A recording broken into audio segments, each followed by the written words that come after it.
So our patient is ready.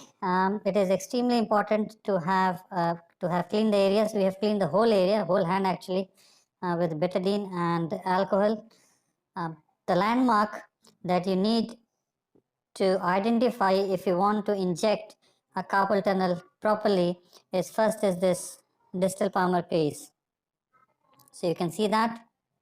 Now the two important tendons that you need to identify are palmaris longus.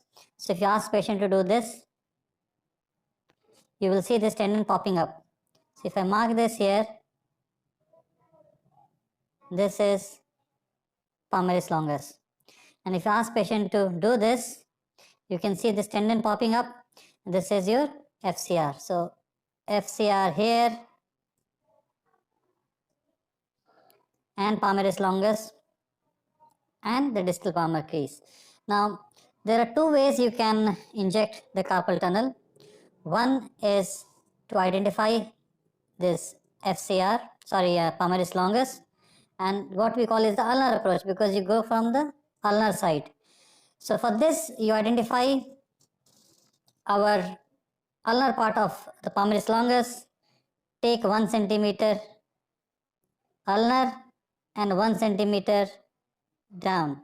So this will be your point of insertion for your ulnar approach. For a radial approach, it's quite easy, and that is what I prefer. You just have to go in between tendon and roughly a centimeter proximal. Some people may say 1.5 or 2 centimeter, but 1 centimeter is what I would choose.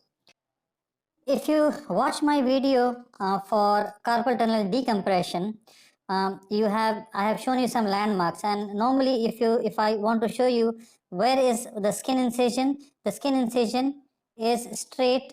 If you draw a straight line from here and coming up down there, so your incision is roughly here, and when you make a skin incision, you will find median nerve directly underneath it. So if you go to the radial border of the ring finger, that is your incision for carpal tunnel.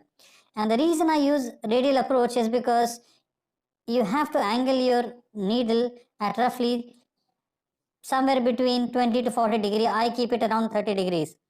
So if you angle it like this, and you are away from the median nerve, because median nerve is slightly more ulnar, and that is the reason I prefer to go in between the tendons, and I will be 1 centimeter proximal. So now I am ready for my injection, and I will show you how I do it.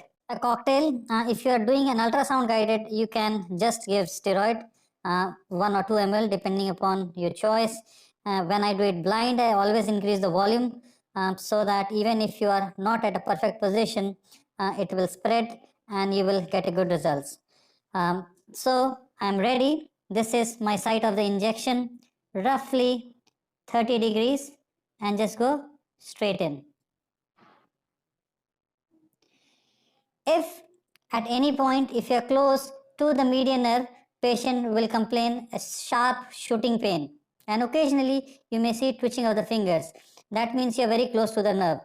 Now I am quite radial to it, so I am just going to inject slowly, just aspirate and then just go slowly, and you will not find much resistance. It is slightly discomforting for the patient, but if you go slowly, it's usually not that painful. It's always a good idea to aspirate and then go slowly.